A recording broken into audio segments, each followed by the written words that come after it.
Hey everyone, I'm Ashley Easter, and welcome to Courage Conversations, formerly the Courage 365 show. We have switched up the name, we have switched up our branding, and we have a lot of exciting things on the way for you. Last season was great, but season 2 is going to be amazing. I'm going to link below this video so you can check out our new website as well.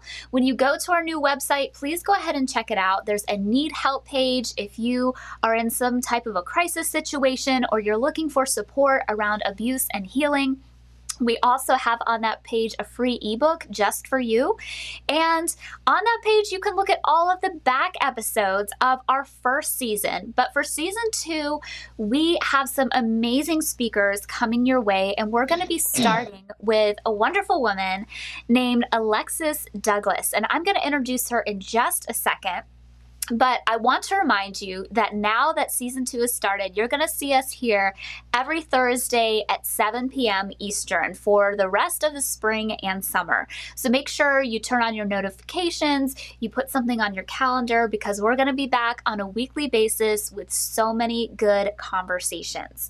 Okay, so this show is a particularly special one, not just because we're kicking off season 2, but because we as an organization, Courage 365, we are embarking on a journey to really learn how to better support the BIPOC community, Black, Brown, Indigenous, people of color. That is something that Courage 365, we want to grow in our support in that area of all survivors, inclusive of the BIPOC community. And we are pleased to announce that Alexis Douglas, who you may recognize from being on the show last season or from me joining her Comfy Couch Conversations, she is an amazing leader, she's an amazing speaker, and she's going to be talking us through some hard conversations, some needed conversations, so we can be a better support to those in the BIPOC community, so we can create an organization that truly is justice focused and an organization that is fully inclusive. So what we're going to be doing is not only listening and learning from her in this episode, but we are going to be having an opportunity, which we'll talk about more later, for you to engage in this conversation. This isn't just a conversation where you sit here and are talked at. This is a conversation that we want to open up to our community. So we are going to be posting a link later on that you can submit your questions about race, racism, the intersection of abuse and racism, allyship, all those types of things, because we really want to educate our community in a way that is empowering for all. And Alexis is here to help us do that. So without further ado, let me bring Alexis onto the show. Hey, Alexis, how are you? I am doing well. Thank you for asking, and thank you for having me.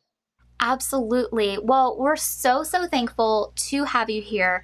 And there has never been a better time to have you on the show. There's so many things that are happening in the world, and I don't want to create trauma triggers for people, so I'm just going to be careful about my language around that. But just knowing that there's a lot of things happening in the world right now that are painful to the BIPOC community. And even more than that, we want to create a shared future. That's a term that you, I think, have coined, or you're the first person that I heard shared future or bust. And so we can't wait to talk about that with you today.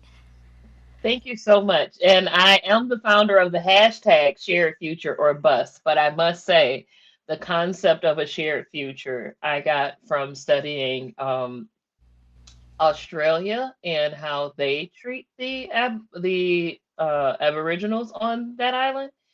And so they had this premise of a shared future because they understood that their past was divided, but everyone lived on the island. And Mm, so it was very inspirational to me because I want the globe to become that island where we have a shared future or bust. And then people who are in my line of work often have to consider like death. And I am a metaphysician. And so I made the commitment for how I will live the days of my life. mm. And so it is shared future or bust for me.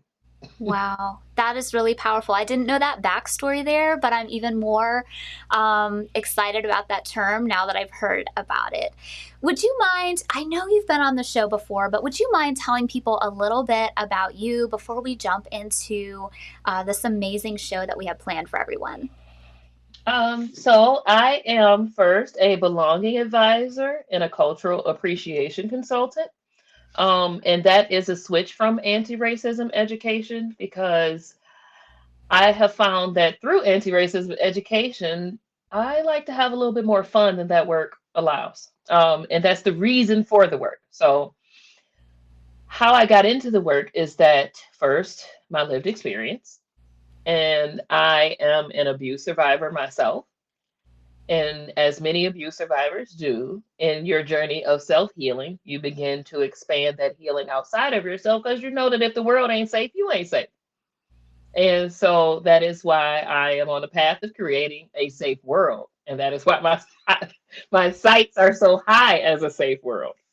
Um, through my this commitment to a shared future and restoring love to those who have been oppressed, I spent 3 years as an adult literacy instructor, and I facilitate, or prior to COVID, facilitated alternatives to violence workshops and was selected as a 2020 Peace Fellow for the Alternatives to Violence program. That's amazing. Thank you. COVID kind of like sullied that experience, as COVID did for many experiences. Yes. But it actively authentic allyship was my project for that fellowship. Um, and it brought me a long way. And it helped me to understand what it is, or at least to be further committed to my mission in the world, and to realize that I'm on a liberation train. I don't like problems, I like solutions.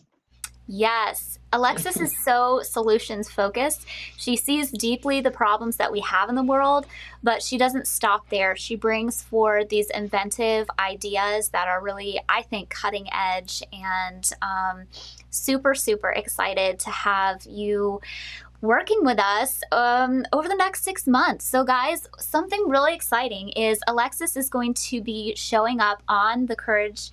I almost said the Courage 365 show, but that was what we were our old name, the Courage Conversation shows. We've rebranded, like I said. She's going to be showing up once a month for the next 6 months and talking about these issues with us and talking about solutions. So I am super, super excited about that. She's got so many amazing tools. We're going to be focusing today on resilience and remembering. But before we get into that, I think maybe it would be important for our abuse survivor community to know why this conversation is so important. Why is it important for the abuse survivor community to have a conversation around race, racism, and allyship? Some people tuning in right now, if they're not very familiar with these concepts, they might feel like, how are these connected at all? I thought Courage 365 was just talking about, abuse survivors. Well, there's a really important reason these two subjects are going hand in hand and about the overlap. Alexis, would you kind of share that importance of this conversation among survivors? I absolutely would love to share that importance. But first, I would want to make sure that everybody is in the right state of mind to hear this, because I'm going to be saying some things that maybe we didn't do an emotional lead up to. So I'm going to ask you just kind of to turn on your intellectual mind and turn down your feelings as much as possible. Because I want you to open to listen to understand. You don't Mm, have to agree with me. You don't have to agree with my positions, but just listen to understand the perspective. mm. And with that being said, the reason that, let me give you a minute to do that. Sorry. That's good. That's good. Everybody, why don't we just take a deep breath? Ah. Mm.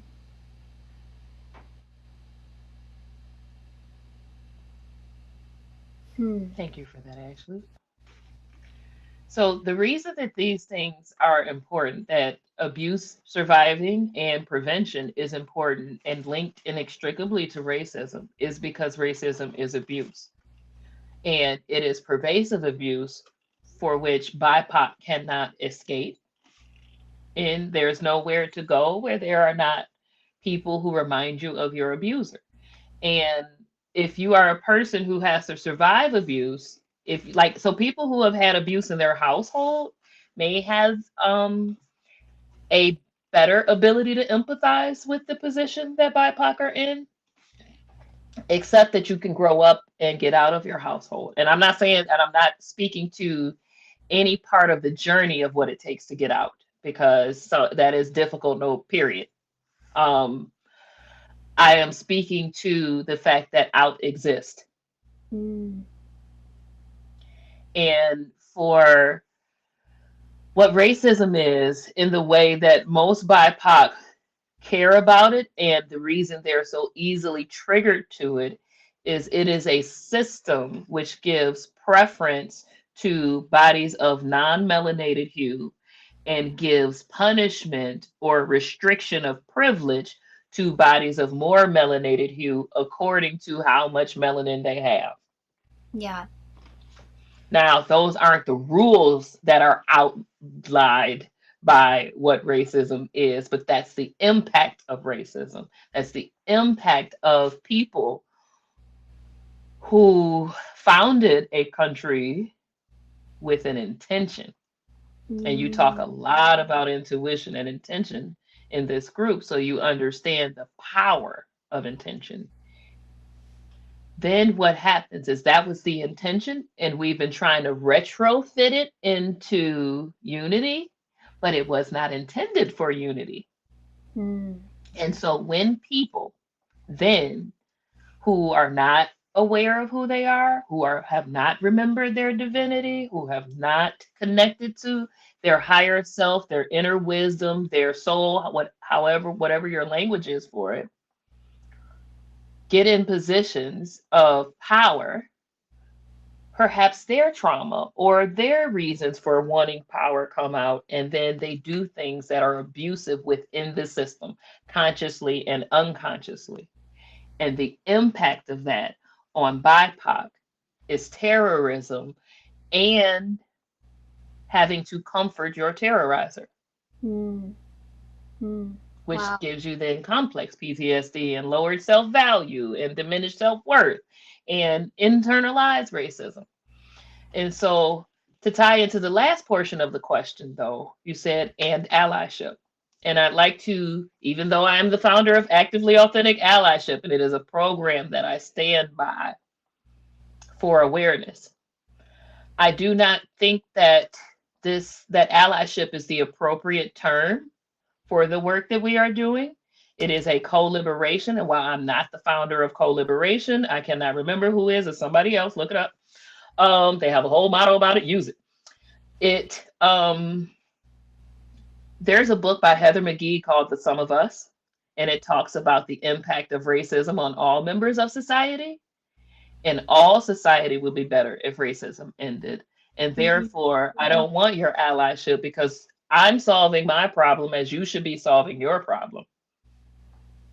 We should, instead of equal rights, we should have equal privileges. Mm. Mm. That's powerful. So let me see if I can make sure I'm understanding properly. You said a lot of deep and powerful things there, but for those who are tuning in, what I'm understanding from what you're saying is that it is important for abuse survivors to realize the interconnection between what we as society usually term as abuse, like sexual abuse, domestic violence, intimate partner violence, those types of things. We need to understand that those are types of abuse, and also experiencing and having racism perpetrated, that is abuse too. So understanding that those two things, they're all under the umbrella of abuse. And if we want to end abuse, we also need to work towards shared privilege, equality in the field of racism. And am I understanding that correct? You are understanding it very well, and I appreciate your summary. It made it very succinct. Because yes, um, as Martin Luther King said, but I love Martin Luther King and I honor his work. I do study pacifism and I participate in pacifism, but if you stay ready, you ain't got to get ready. And so I also will defend my life. But an injustice for one is an injustice for all. Mm, And the places where abuse is permitted to thrive mm-hmm, makes everyone vulnerable to the punishment of abuse because the punitive system is an irrational system. mm-hmm, And no matter whether it be misogyny, homophobia, physical violence, emotional violence, none of it teaches you how to not be violent or be an abuser yourself or to even to perform the correct action. mm-hmm, So if racism is permitted, then it is inevitable that other forms of abuse will be permitted, and that is a vice versa thing. mm, that While makes. there is a hierarchy for the intersectionality of abuse, Mm-hmm, so I often work with people who are in the LGBTQIA family, and I'm in the family too. I'm a B, but I if they're not safe, I'm not safe because the stem of that kind of abuse is misogyny. mm, yeah. And so we're in that, that's the plight of a Black woman a little bit though, because being at the bottom of that totem pole, it is in your best interest to make everyone safe, but everyone can also accept their safety and forget you.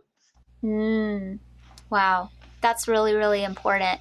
Thank you for sharing that. And I think for everybody listening, just realizing that um, kind of that hierarchy you just mentioned, when everybody's safe, everybody's safe.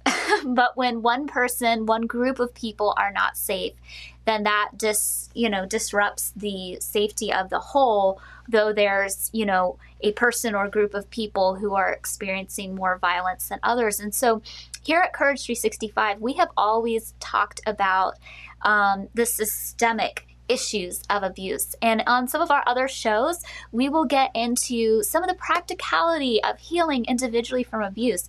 But I think it's super important to do what we're doing today and to learn from you, Alexis, how we can zoom out and not just look at abuse as this individual perpetrator and this individual victim, but look at the system that created that and how by dismantling those systems, we can create safety for everybody. So thank you so much for that. And this is a question that I have to follow up, and it's a big question.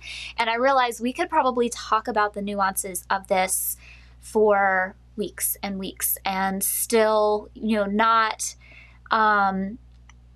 understand all of the nuances, not cover all of the nuances. But for somebody who's tuning in, maybe they have a question about like what is racism, because that word is thrown around in different spaces and it's used with different definitions sometimes. And so I think people can be confused about what we're talking about when we're talking about racism and why racism is a form of abuse. So could you explain maybe a nutshell version of what does it mean when somebody says the word racism?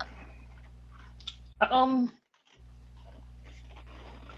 so I'm familiar with the many definitions of racism, and for me, it's about the impact. Hmm. So Ibram Kennedy, in his book How to Be an Anti-Racist, says that there are only racist policies and anti-racist policies.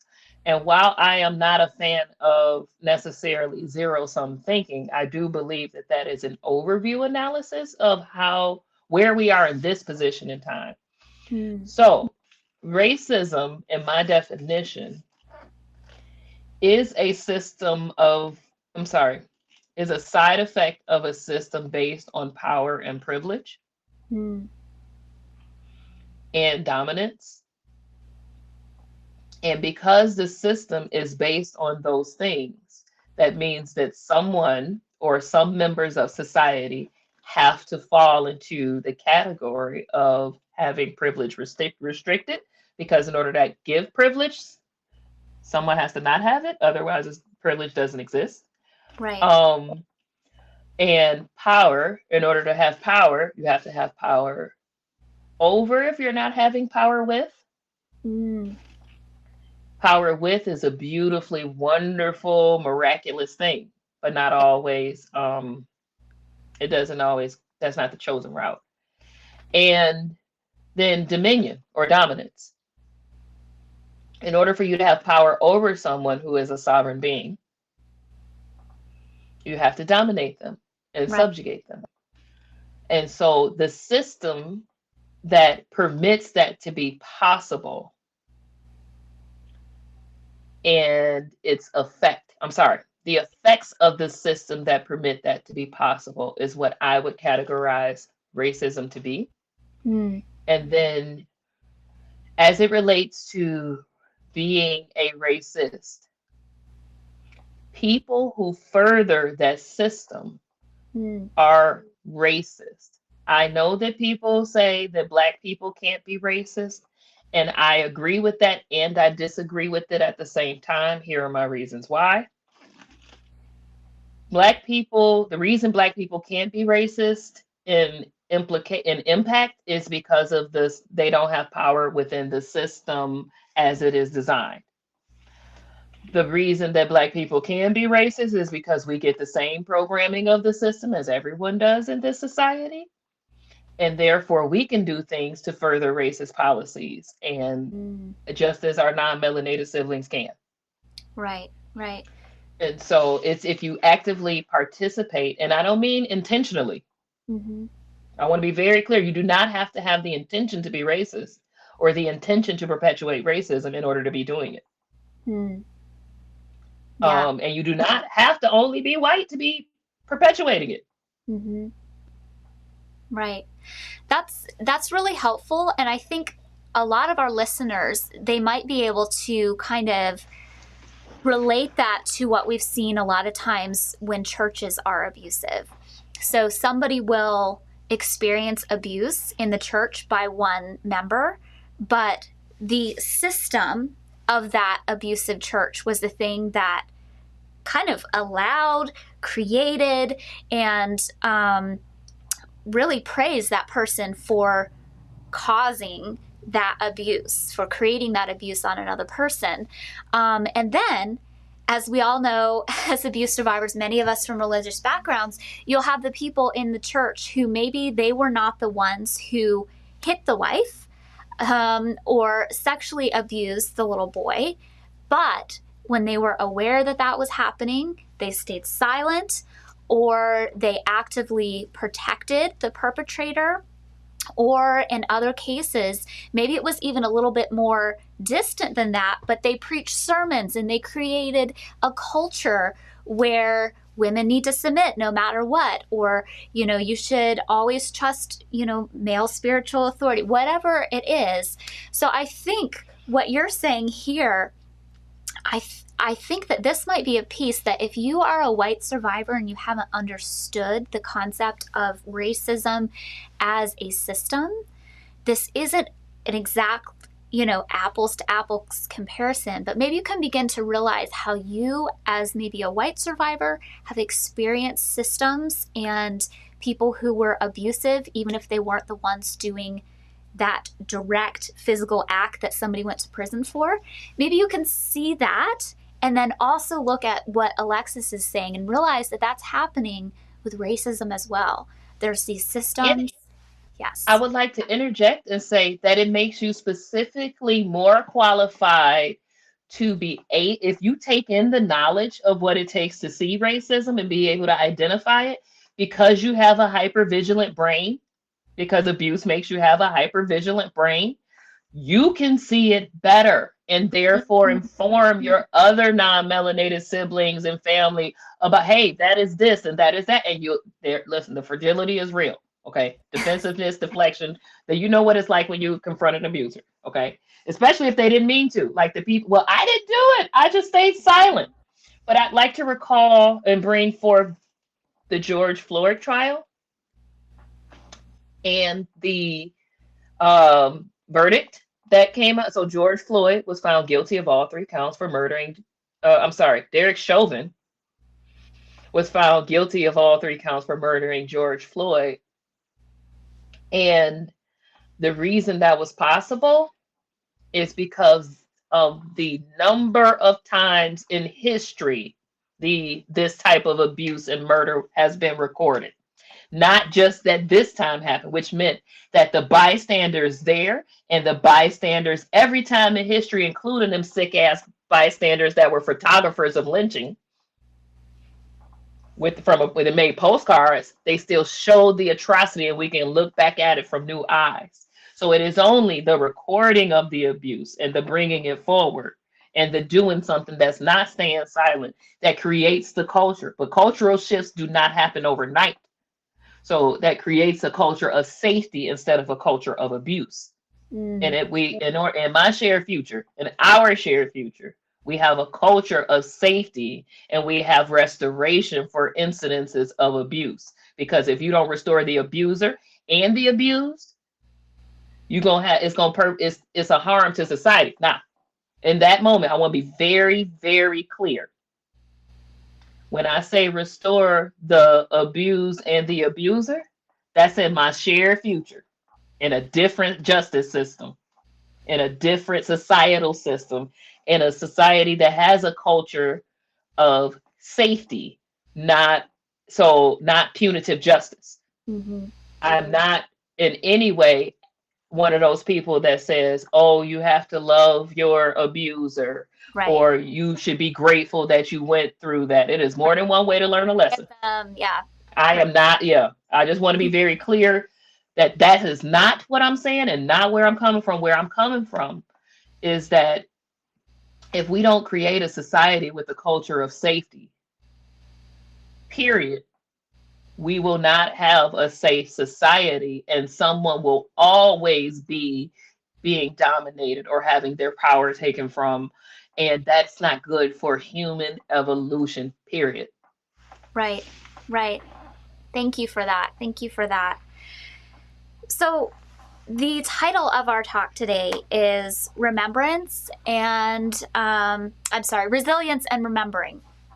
And I would love to transition into talking a little bit about that. And why does cultural appreciation, not appropriation, why does cultural appreciation, what does it have to do with resilience and remembering?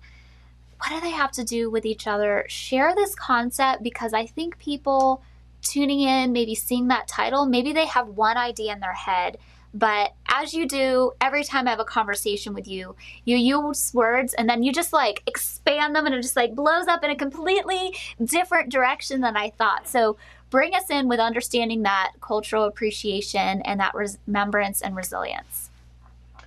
So thank you for that question, and it is very multifaceted. So I'm going to try my best to hit all the nuggets you left because you gave me all the alley oops, so I appreciate it. So cultural appreciation, I believe, is the balance to colonization. When the world became colonized, cultures were deemed barbaric, savage, inhumane, rather than, and therefore it was permissible for genocide and subjugation and things like that to have happened. And that's not just a European colonizer thing. I think that the Slavics were the first, or the Turks. I'm not a history historian, but that means that there's no appreciation for a culture. There is no reverence for what those cultural stories are. Divine because divine beings created them, and they are representations of their perspective or perception of divinity, which has metaphysical power just like any other human being's metaphysical power or connection to God. So when you erase a culture, history, language, awareness, if you are a person who is actively practicing an intuition-led life, you're communing with your ancestors. And in that communion with them, they're helping give you wisdom for how the earth and the world works so that their lineage can move forward and yours can too. To have something from the outside just come and strips your connection, but it still lives in you. It is your blood and bones, literally. And our Um, community might be familiar with the term epigenetics. And I think maybe there's a mm, connection between that and what you're saying. So, anybody who maybe isn't familiar with the language that Alexis is using, but maybe is familiar with epigenetics, the idea that, don't worry. No, no, Alexis is familiar with oh, epigenetics. oh no, I So know I you can just start speaking that language. Let me, so, in your epigenome, which is the instructions for the hardware of your cells for how your body develops. So if you think about it like a computer, the hardware is what executes the task that the software tells it to do. yes. In the epigenome is a malleable thing based on your lived experience because it is the way that the human body programs the instructions or resilience and survival factors needed for this human and therefore the evolution of the species to carry on. Now, from a place of consciousness spiritually, your soul chooses a body with the epigenetic instructions for its mission, including the cultural history that's in that body.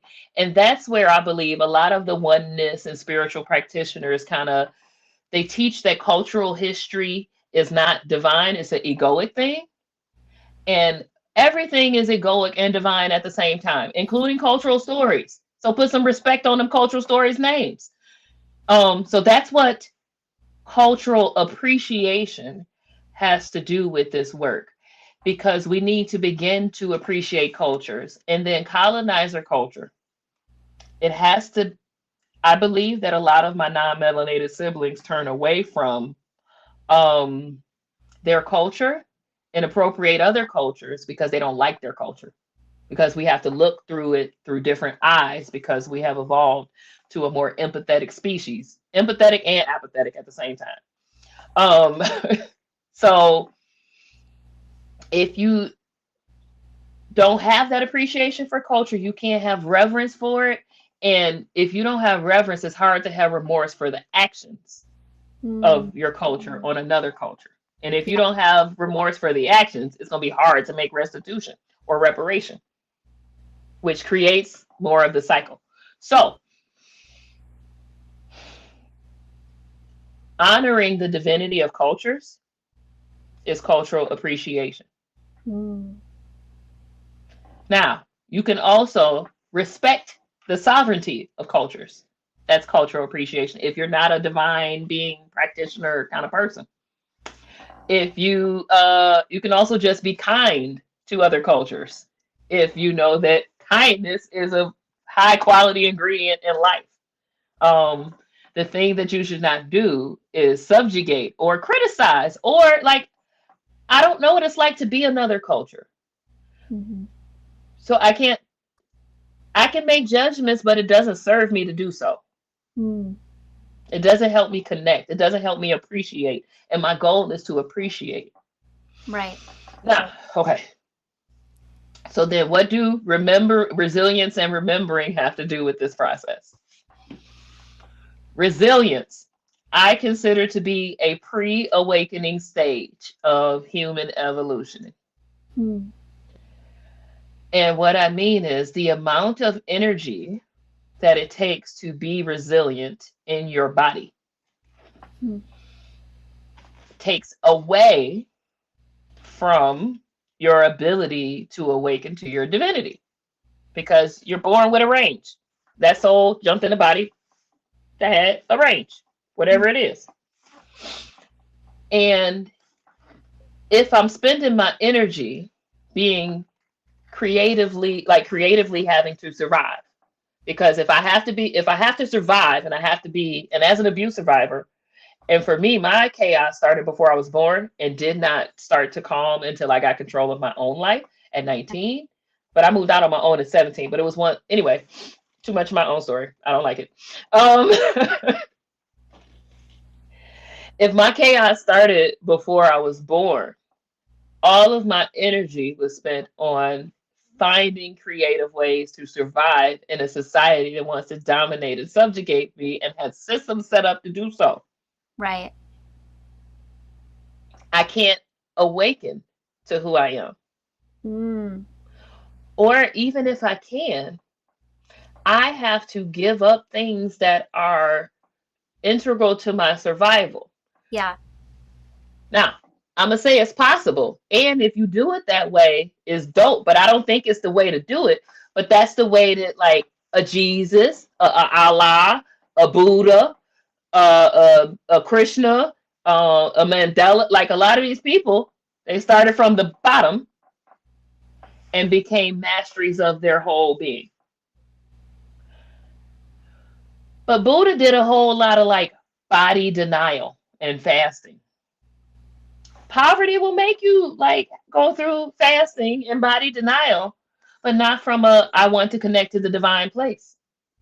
And so what happened when you had to go through poverty? From a I don't want to connect to the divine place, I connect to that from a rageful or an angry or a vengeful place. And so all the spiritual benefits of things like fasting and stuff like that transmute that energy into impulse and anger and violence. Because that kind of anger is kinetic. I'm sorry, that kind of energy is kinetic energy. It's got to move. So when you're taking that in and you're not spending that kinetic energy processing food, or spending that kinetic energy making choices and developing the link between cause and effect, because if you don't have enough choices to make, you can't make good decisions because you don't know how to form an efficient process of making good decisions. So all those things you have to think about just to survive keep you from awakening to your divinity, especially if they weren't your choice or your conscious choice. But it is possible to remember. Mm.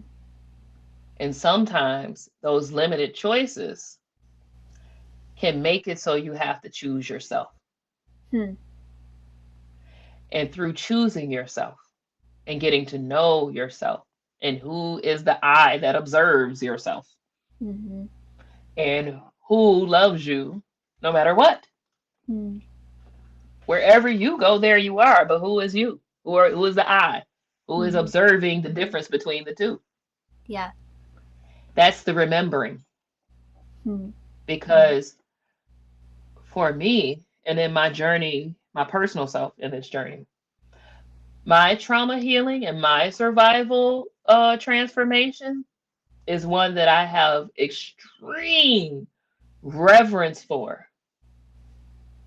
And when I see other people who have done that, Ashley, you are one of them. Mm.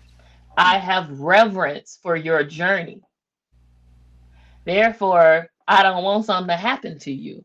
When your husband loves you and does all the attentive things that he does, I'm happy you're being loved that way. I don't see it as a take from me for you to be loved so well.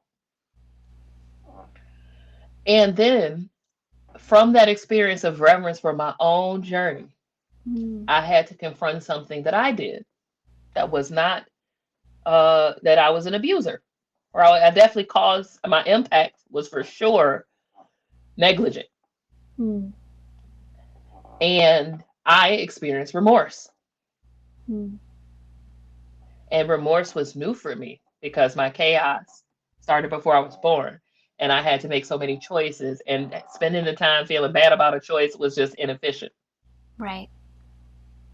And through that experience of remorse, I wanted to make restitution because I have reverence for the journey of healing. And so to cause someone else to have to heal, I still have remorse for. And like I told you before, while remorse is a wonderfully reverential experience, it tastes like drinking hot dog water. Yeah. Yeah. So it is this remembering of the divine that creates this human experience that empowers us to change it. Mm. Wow. And that's what they all have to do with each other. I hope I made that clear. Yeah. Thank you for that. Thank you so much. And I'm sorry for interrupting earlier about the epigenetics. I know some of our audience identifies as spiritual or religious and some more science. And so I'm really glad that you brought that in there. Everything that you said is so powerful. And you know what I find funny about that? Is if the people would take the time to listen, the people who do that, who like come from those two different perspectives, If they would take the time to listen to understand each other, they would see how much they agree. Yeah, I think you're 100% right. Yeah, I think a lot of times we're using, like, the meaning is the same, and sometimes our language, whether it's a little spiritual, a little science, like, we're all talking about the same thing here. You really The are. impact and effect is the same. You want to Yeah, change an epigenome? Do it. Do I yeah. believe that praying intentionally into an epigenome will change it? Yes, let's just do that too. That's powerful. Yeah.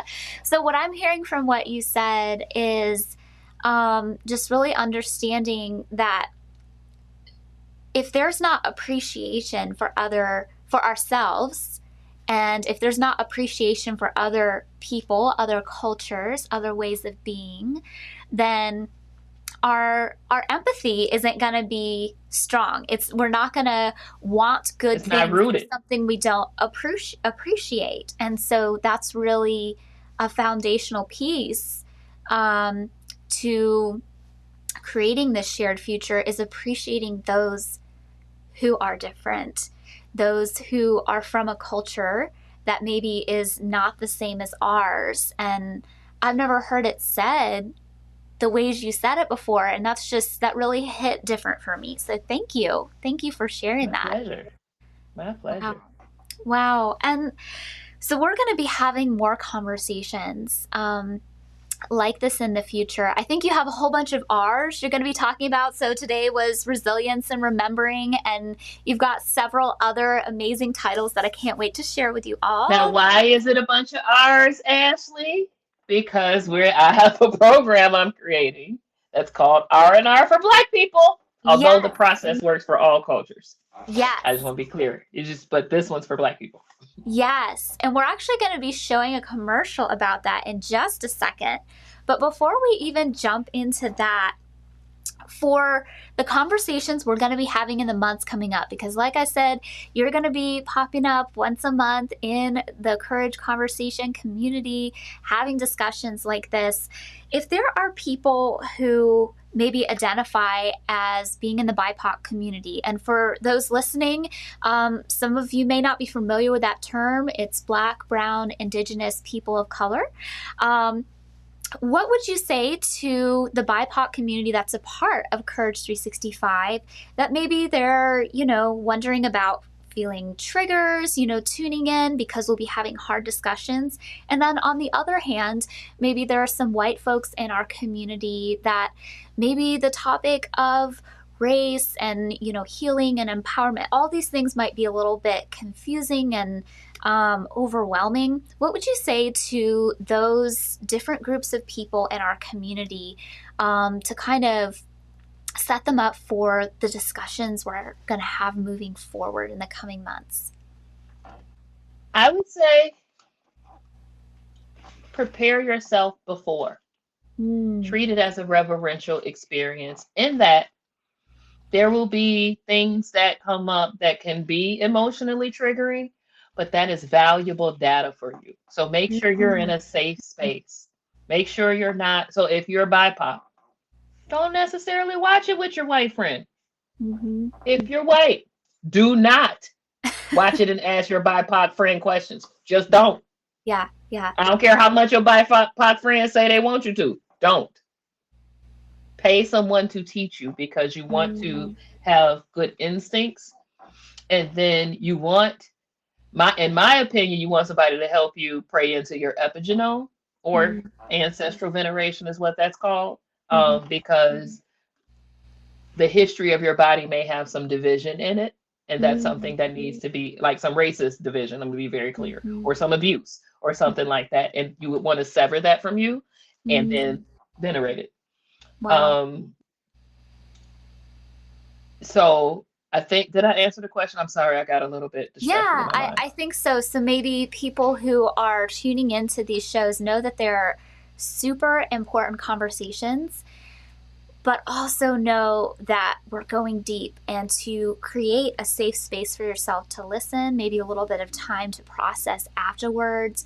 Think about how you can process in a way that is safe for you, but also not dumping your feelings on Black, Indigenous, Brown, people of color who are. And that goes both ways. I want to be clear. Sometimes in in BIPOC being triggered, or as any abuse survivor would, sometimes there is I project onto you my frustrations, or I project onto you my fears, as opposed to recognizing that that's not the intention that you're coming from. And so I want to just say this last thing. Thank you for drawing my mind to the question.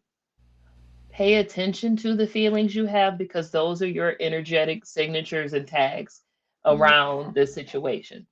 And if then when you go to engage in conversation with people of a different racialized group, those energies are going to speak, like your awareness of your being's energy, and whether it's yours or theirs, are going to give you more tools for conversation than any training or anything. Because microaggressions with ill intentions feel different than microaggressions without. Fear energy feels different than connectivity energy. However, some feelings, some sensations, like, because everything exists in polarities. If anxiousness and excitement feel the same in the body.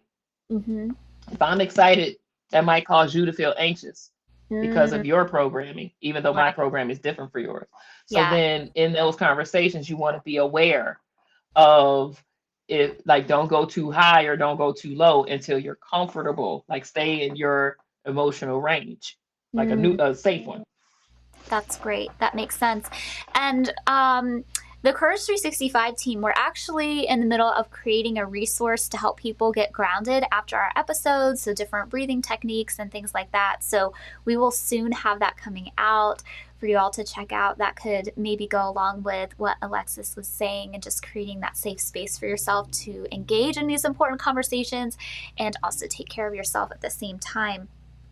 Before we check out your amazing promotional for your program coming up, in just kind of a nutshell, we've already talked about this a little bit, but like, why is this conversation so important? Why is this something that we can't just ignore and walk away from? Why do we need to continue having courageous conversations around this topic?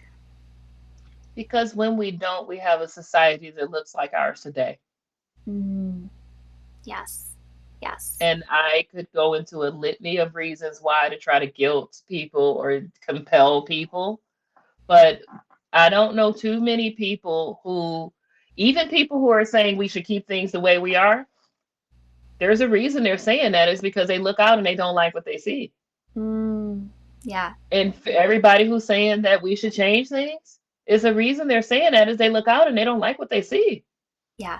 Yeah. And this work is important, because the only way to get to a world where we like what we see is for us to have these courageous conversations. Otherwise, it's violence. And I don't mean that as a threat. I mean it as an observation. Yeah. Yeah. Yeah.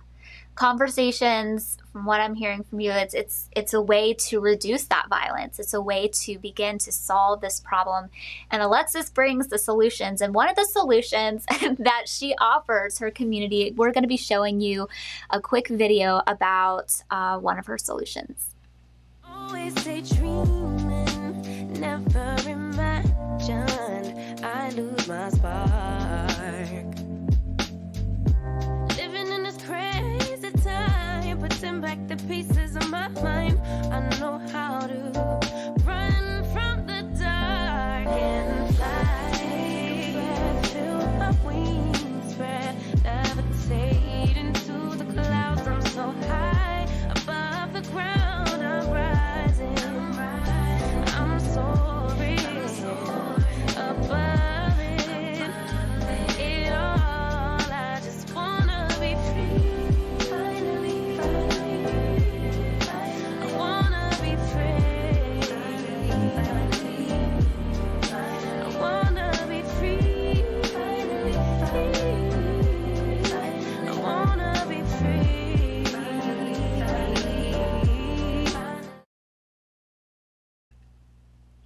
Okay, we are back with Courage Conversations, and Alexis Douglas is here today. She has shared so much wisdom with us. She's going to be here, like I said, once a month for the next 6 months, really having these deep, needed conversations so we can heal our communities on a greater level. Alexis, we just had this chat, you and I, together today, but we don't want this to be just something where we're talking at people. We want to be able to engage the Courage 365 community. What's one of the ways that we are going to be doing that? Can you share a little bit how they can get involved? Absolutely. So, this is not intended to be an echo chamber. This is not intended. I don't believe in I have all the answers, even though I like it when people ask me questions. So that brings me to, please ask the questions so that we can co-liberate together. What is it that you need to know for your specific journey? And then please submit those questions and they'll be a part of our show and a part of our discussions. Some things that might prompt questions is, I've just realized that this is something that is real and pervasive, but I am only surrounded by white people. How do I find out more? Other questions like, oh no, my daughter has a black boyfriend and I realize I'm racist and I didn't know it. Or let me change that. Let me soften that language. My daughter has a black boyfriend and it makes me uncomfortable. I'd like to explore why. Um, I have a melanated grandchild or relative, and I want to know better how to love them because a thing that happens in mixed families is that melanated people do the same thing they do in outer society from their white siblings most often, and that means that they don't have safe spaces in the home or outside of the home either. Um, and a lot of times, white people in that situation want to make everything safe, and so because they only know safety through whiteness, they do not allow their melanated relative to explore Mm, their culture. right. So those are things that could prompt questions. You can ask things like for resources for like, oh, I want to talk to my children about this. If you there are I please just get creative with the questions. I love questions, hence the Ask Alexis Coaching and Consulting. Yes, thank you for that. And I'm going to encourage everybody to use the link that will either be below this video or included in whether you're receiving this video via email or however, there will be a link alongside this video so you can fill out your question in a form. And please do it in a respectful way. Always keep respect in mind as you're asking questions, but it's okay to also do it anonymously. We're not going to, name what your name is there. Just make sure your question's respectful. And also realize that we're creating this question box for you to drop your questions in for Alexis. And that by doing it through the question box, we are making an attempt to still create a safe space for Black and Brown people of color inside the Courage 365 community who may not be in a space where they want to be flooded with all those kinds of questions. So please try to keep your questions on these types of subjects to the box where it can be in a container that is addressed in a way that is not going to be triggering as much to people who may not be ready and open to receive the questions at that time. And I do want to I want to take this moment just to address a little bit of the reason that you brought me on for this work. There was an incident in the Courage 365 group Yes. where abuse survivors had trauma reactions around various forms of abuse, and one of them was racial abuse, but then there was abuse from leadership, and those two things were conflicting. Mm-hmm. And the rule to remember when you're discussing sensitive topics, even though it hurts you, when amongst other abuse survivors. So I'm not talking about, like, I'm not trying to gaslight here. I want to be very clear. But for people who are also affected, is it kind or is it necessary? I understand we all have our pain and sometimes that pain has to come out. But if it's not kind, you're becoming the thing you hate and you're being abusive, and that just is the impact. Get help with your abuse. Seek refuge, find support groups, engage in therapeutic activities, read books, watch podcasts, do things to give yourself language. But if you're speaking with an intention that is not kind, or you don't feel it is necessary to cause a solution, it is better spoken to your therapist. Yeah, absolutely. And on that note, if you're not sure where to find a therapist or how to connect with resources that can help you with those emotions and feelings that are coming up, go to courage365.org, click the Need Help tab, and we have a long list of resources there for you, inclusive of a way that you can find therapists in your area. Alexis, how can everybody find you? I know after this incredible talk, doing this deep work, people are going to want to follow your work. They're going to want to learn more about your programs. Talk to us about all the things. So I am on all, well, when I say all socials, all the socials I'm on, with the exclusion of Facebook, I am Ask Alexis 111. And on Facebook, it is Ask Alexis 0. It's Ask Alexis. There's an avatar that is multicolored that looks exactly like me. It does. And so when you see that on any one of the platforms, that's my channel.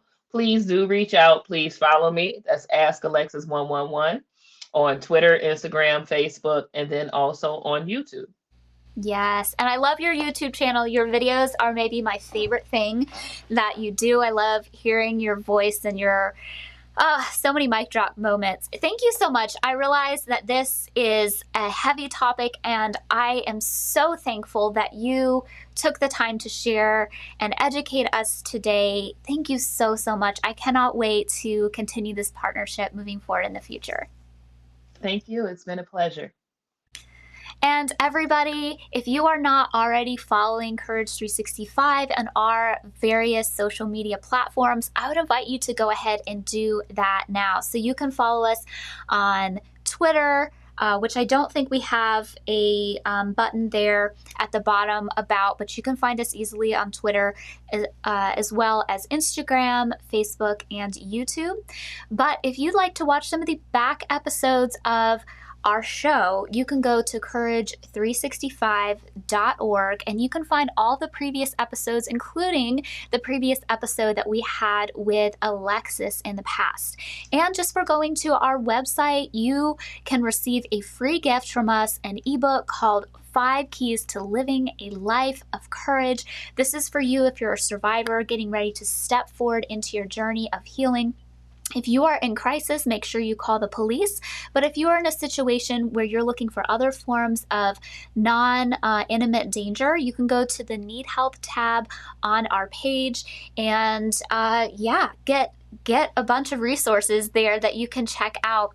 And as always, on our website, we have on the screen a safety bar. If for any reason you are in a unsafe environment and you are on our website, either listening to an episode or checking out our Need Help list, you can click that safety bar at the top and it will bring you to a completely different page if you're worried that somebody will be looking over your shoulder, because again, safety is paramount for us at Courage 365.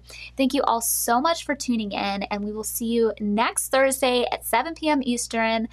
Love you all and live with courage.